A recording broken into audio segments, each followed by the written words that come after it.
Bueno, para conversar sobre la posibilidad real de una baja en el pasaje del transporte público nos acompaña el senador Francisco Chaguán, de forma remota, miembro de la Comisión de Transporte y Telecomunicaciones del Senado. Senador, ¿cómo está? Buenas noches. ¿Cómo estás? Buenas noches, Mónica. Bueno, ahí lo decía claramente este miembro del panel. ¿No escucha? Sí. No, lo decía claramente el miembro del panel de expertos, que decía que hay que cambiar la ley y que eso en el fondo es atribución de ustedes. ¿Hay espacio para cambiar la ley de modo de que los pasajes no solo suban, sino que puedan bajar también? Primero señalar que esta es una ley que es de iniciativa exclusiva del Ejecutivo, del gobierno de turno. Pero primero explicar cuál es el contexto. Ya. La gran baja del uso de los combustibles por el colapso, la parálisis de las economías globales, lo que ha hecho finalmente es generar un shock en el mercado del crudo. Y se explica fundamentalmente por el exceso de oferta, por la contracción de la demanda y además por la escasez de lugares de almacenamiento. Eso es para explicarlo de manera global lo que está ocurriendo en el mercado. Ahora, esa baja en el mercado del crudo, ¿tiene o no impacto en Chile? Uno podría establecer tres elementos que son importantes. Uno, el MEPCO, que es el mecanismo de estabilización del precio de los combustibles, que de alguna manera aminora tanto las bajas como las alzas, es un primer elemento. Sí. Un segundo elemento es que el crudo se comercializa en dólares y hemos visto cómo ha roto la barrera de los 860 pesos el precio de la divisa. Y un tercer elemento dice relación con que en los sistemas concesionados, los sistemas regulados, como ocurre en la región metropolitana y en el resto de las ciudades importantes de nuestro país, o más grandes en términos de población, efectivamente hay un polinomio que se establece en virtud no solamente del precio de los combustibles, también en virtud del índice del valor de los neumáticos, del costo de personal, entre otros elementos, y también el precio del dólar. Por tanto, acá hay un elemento muy relevante desde el punto de vista de cuáles son aquello que determina la baja de los combustibles. Yo, por supuesto, que en el caso de la red Santiago, ex Transantiago, considerar lo siguiente: de los 1.235 millones de dólares que representa el presupuesto del Ministerio de Transporte y Telecomunicaciones, el 70% está dado por el subsidio.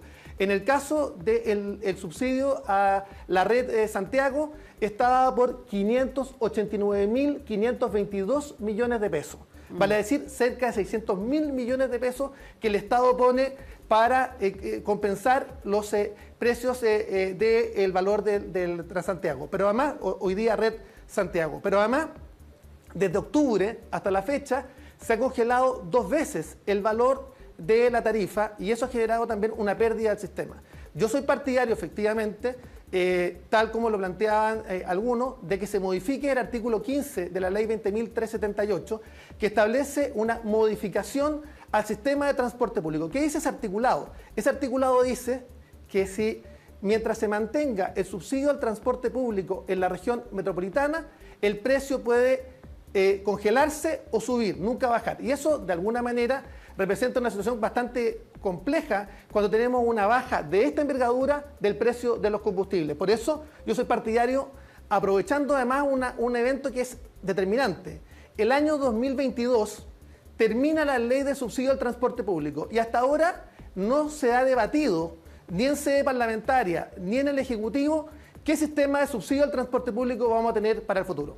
Ya, pero eso no significaría que de alguna manera, si baja el pasaje, el Estado tiene que desembolsar más dinero como parte del subsidio, porque ahora entiendo que cuando baja el petróleo el que se beneficia es la parte del subsidio del Estado, ¿no es cierto? Y en una situación de recesión como es la que nos están advirtiendo las autoridades, que también hay menos gente utilizando el transporte público, por tanto hay menos pasajes que se están cobrando, la evasión y todo eso, ¿usted cree que es viable poder hacer una rebaja?